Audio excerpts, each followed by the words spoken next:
Hey, welcome to episode 6 of Worth 1000 Words, where I attempt to write a 1,000 word short story based on a piece of artwork. If you're new here, my name's Jason and I'm a fiction writer. Today we're going to do something a little different, something a little more introspective, something a little more contemplative. Let's check out the artwork.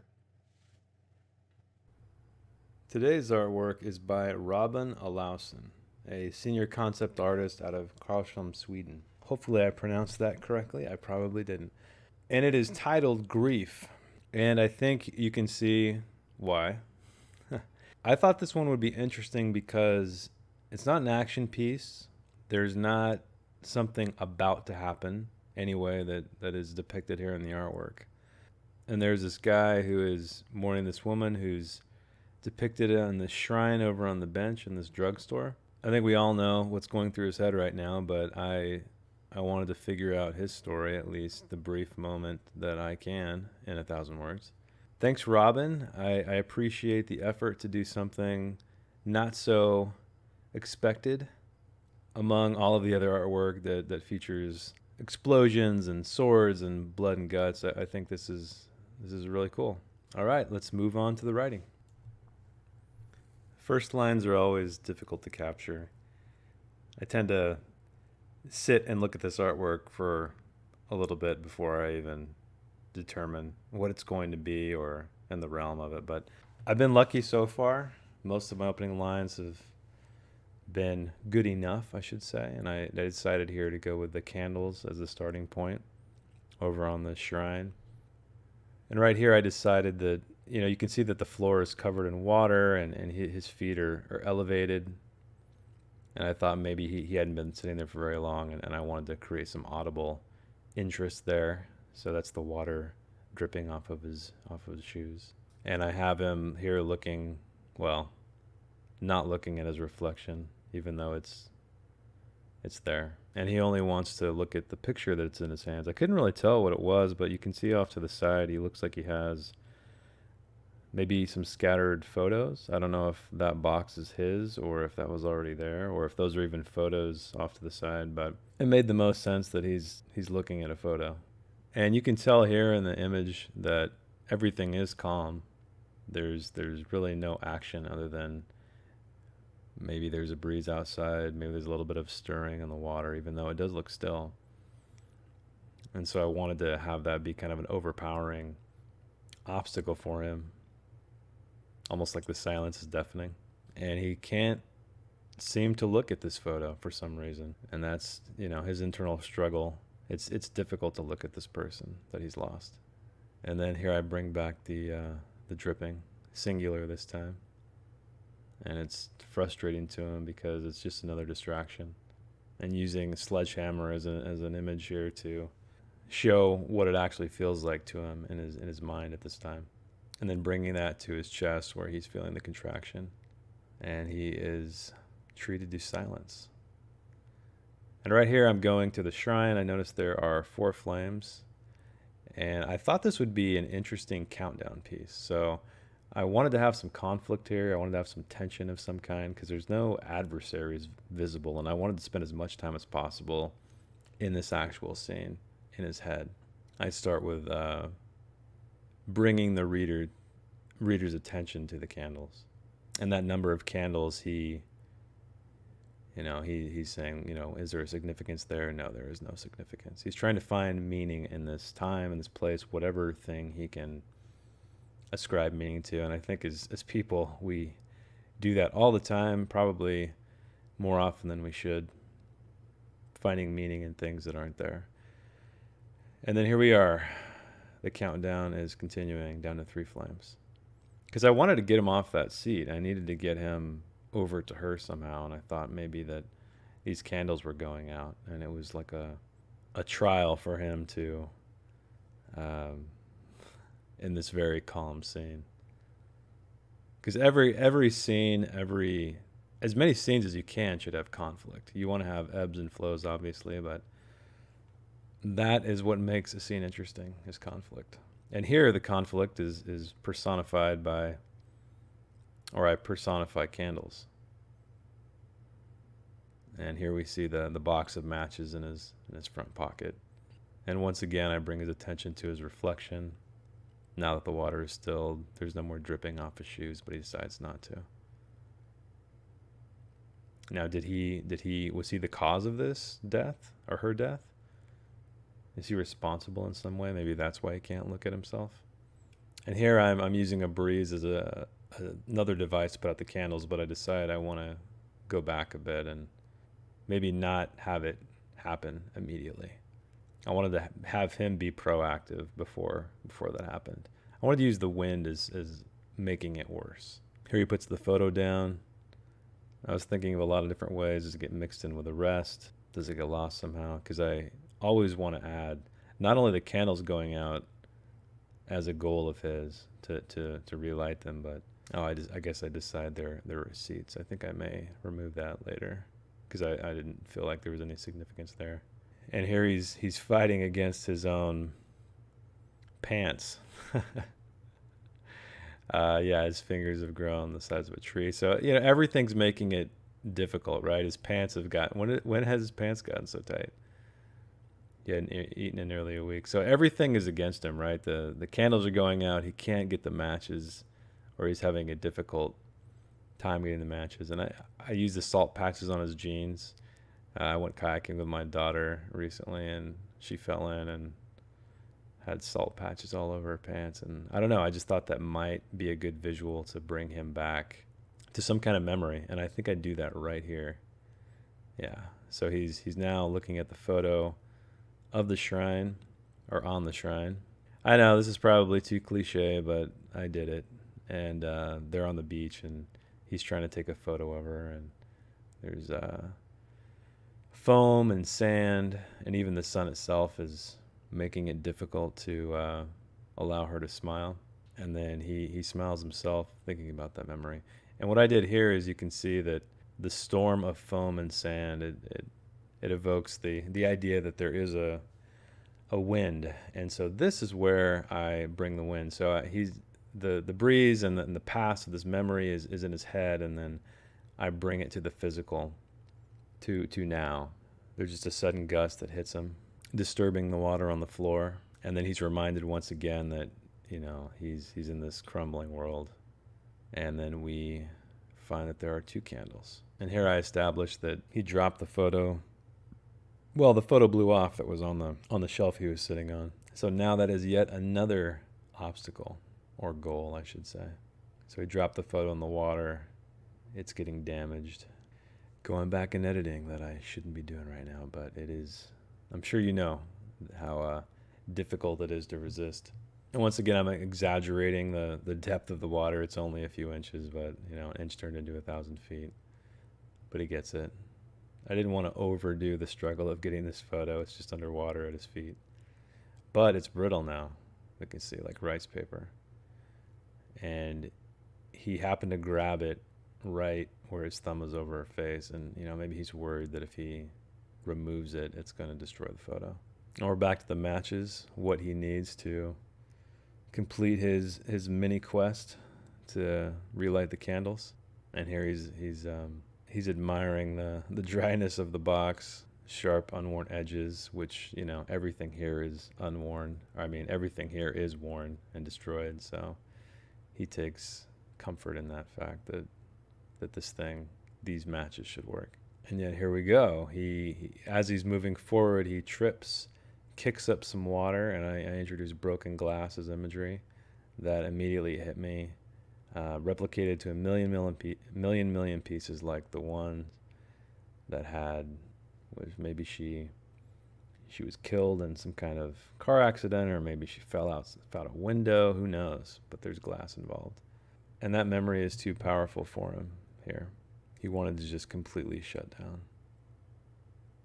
And when he opens his eyes again, there's only one candle remaining, but its light is still illuminating her face. Here I introduce smell, but I wanted to counter that with his nose being filled with snot, so he doesn't know anyway. Finally, he makes it to the shrine, and I'm using more sound devices here, scratching the matches, but is dead. He tosses it. And this next one breaks as he scratches it. And the frustration here, you'll see that it's almost like punching a wall when you get angry. he has the half of the match in his hands, and he crawls his finger up it and just stabs his finger with it in frustration. But the third one roared. It's a huge blaze.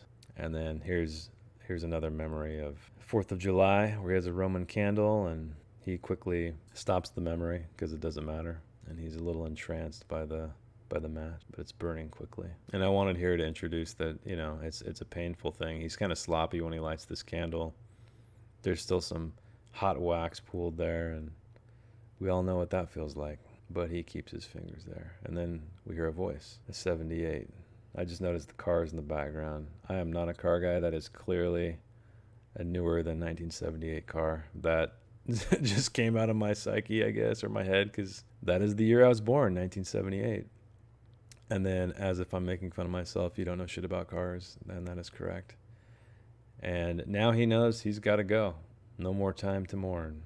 But as he drops, he continues to look at her and was unable to light the candle, so there's just that single one burning. And I knew I had to wrap it up pretty quickly. I'm already at 985, and I did not have enough words to do what I wanted to. You can see I'm going to go over a little bit here. But I wanted him to crawl away to safety. I didn't want an encounter at all. I wanted him to just have to escape, and that's it. Partially because I think it's more realistic, and this whole scene wasn't about any kind of combat. I felt like he had enough. There was enough tension. There was enough obstacles, or there were enough obstacles in the little journey to the shrine. So I'm at over 10,000. I didn't go too far. So over 1,000. I didn't go too far over. So I know right now I'm going to need to whittle it down. I italicized the inner monologue there. Simplifying sentences, because I know what I want to do at this point is I need to add some more stuff at the end. First lines and last lines, very important, at least to me. A lot of books I read don't seem to pay much attention to those. And it's unfortunate because I think that you really need to be hooked by that first line. It needs to have some kind of mystery, evoke some kind of emotion. It needs to pull you in, right? The whole first page. And I feel like it's forgotten. It's a forgotten art. No, not really. So I'm quickly getting down to 1,000. Not enough though. I want to go even further because I know I have more to say at the end. At least a sentence or two more. I don't know if I know yet, but I did want to make this I did want this to come full circle. So I end it with candles. Begins with a candle, ends with a candle. I think this is the funnest part for me, is cleaning it up. I know you'd think creating it might be the most entertaining, but it's the most stressful. I'm just looking at that clock ticking by over there. I'm already at over an hour. Even though I feel like I'm in good shape, I'm down, 12 words. So this won't quite be the 1 hour 40 like the other one was. So when I say at the bottom is his hands were empty, a smudge of dark and light, that's the photo that he had been holding in his hands that was covering her face. But then he decides like he needs to keep moving forward, and so he essentially destroys what's left of that image on his hands by driving his fingers into the dirt. And here I'm fighting it. I got 10 words left. I'm really thinking how I'm going to do this. I probably, I think I go over. Yeah, here I bring it back to the candle. And I did know I have a singular possessive here where, because there's only one candle left, but at the beginning I had a plural possessive that I had to adjust. And that was it. An hour 12, not too bad. Hopefully that last line is somewhat satisfying. The candle's heat reached far enough. His kneecaps felt their breath, more than the midday sun beating down outside, the inch of water on the floor, enough to chase away its warmth. Drip, drip. Shoes still wet, drops being called back to their home, ripples distorting his face. That was fine. He wanted to look elsewhere. Couldn't stand the sight of himself anyway. Thank God for all the broken windows. Her, damn it. Her. Focus. Everything was calm. Why couldn't he focus? He held the photo differently, switched hands, right overlapping left this time, Maybe it would feel better, feel right. Still, his gaze ventured past it, down, straight down, as if the mud on his tattered shoes held something more beautiful, more worth his time. Of course they didn't. Just this moment, just this face, he wanted to dwell on now. Drip. His body tensed. It was a sledgehammer on tin. He felt it too. The middle of his chest is where it pressed, acting like a magnet to attract everything behind his ribcage. He held his breath, anticipating the next one. He let it out, and, thankfully, it was all he heard. 4 flames. He tried to find significance to that number. They'd been together for more years. She'd been gone twice as many days. The truth was that there wasn't any significance, no meaning, just like the flowers gathered around her beautiful half-body. They had been the only kind he'd found outside, ordinary. 3 flames. A wisp of smoke drifted from a stump, plenty of wick left. The box of matches in his front pocket writhed. He looked at his shoes, almost dry now. His reflection he could see if he wanted, but he looked everywhere but there. He got to his feet, cold fingers of water seeping through his shoes. He moved before they became too strong, placing the photo in his hands on the shelf. Index finger and thumb dug in his pocket, pinching the box of matches. When had his pants gotten so tight? He hadn't eaten in nearly a week. Salt patches on his jeans flaked as he moved his legs to give his fingers more room. There. He had it. She looked at him, deeply, and he didn't want to blink. He wanted to match her endless stare. But that day it had been hard to keep her eyes open. This shot was a miracle. Between the sea bringing a storm of foam and sand and the sun piercing every cloud, she hadn't been able to muster more than a smile. He felt his own then, and it hurt. A face of stone that wasn't designed for such expressions. A push on his back forced him a step. A cold wave. Smaller waves splashed across the floor. Something metal outside groaned. 2 candles.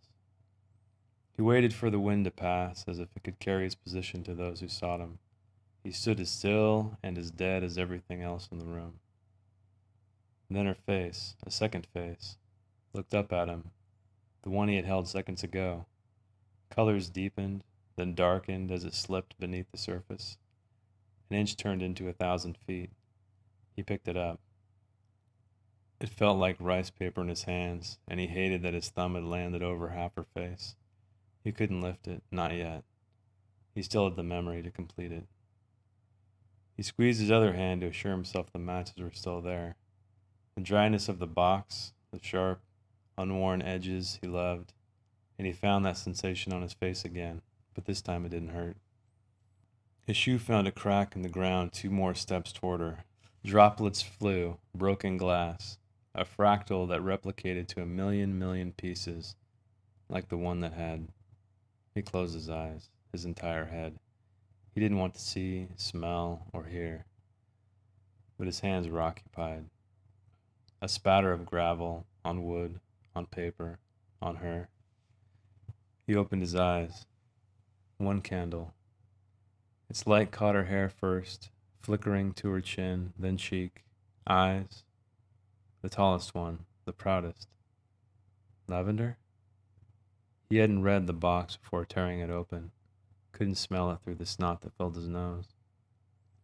He knelt before her, wiped a few droplets from her face, cupped his hand around the remaining candle until it was brave enough to hold its own. Schnick. A dead one. He tossed it aside. Snap. The bottom half of the second he kept between his fingers, inching them up to the splintered part where he could really dig them in, only dropping the match when he felt blood. The third one roared. The blaze caught him off guard, but he held on, like the Roman candle that had almost taken his face off back in. He stared into that light, that sun, until it doubled and tripled in his vision.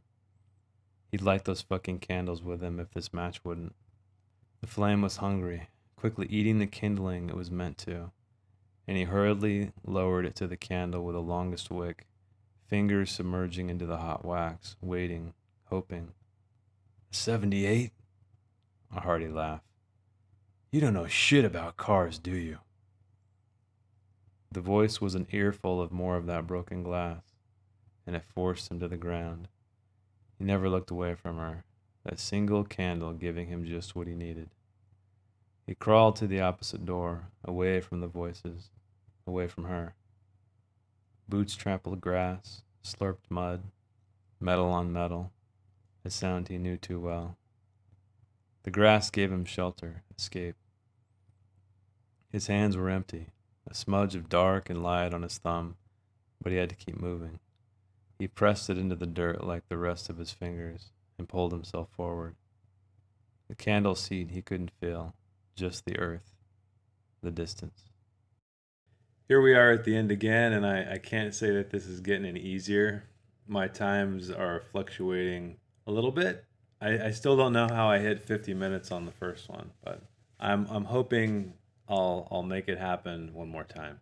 So I just finished a review for The Last of Us 2, and this seemed appropriate. I really love post-apocalyptic settings and the genre in general. I know in recent times it seems a little played out or overdone, but I still enjoy it when it's done well. And I think at its heart, it's really about human relationships. You'll notice in things like The Walking Dead and even The Last of Us, the monsters or the zombies become background. They're no longer the threat after they've been introduced for a little while, and we become our own worst enemies. And now I really didn't touch on that here. It was a very personal story between this man and this woman.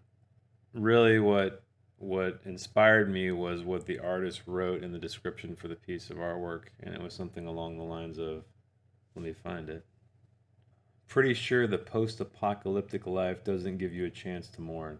And I really love that idea. Rarely in movies or games or books do we get the opportunity to, or do the characters get the opportunity to mourn what they've lost. And any good post-apocalyptic story is full of characters who have lost something. So I think in terms of the writing, what I enjoyed here is that using devices like the broken glass and the candles as a means to become obstacles for the character, or the glass being painful memories for the character, and then the candles and then the water and all that stuff being an obstacle for him to get to his goal, which was to light the candles again on the shrine.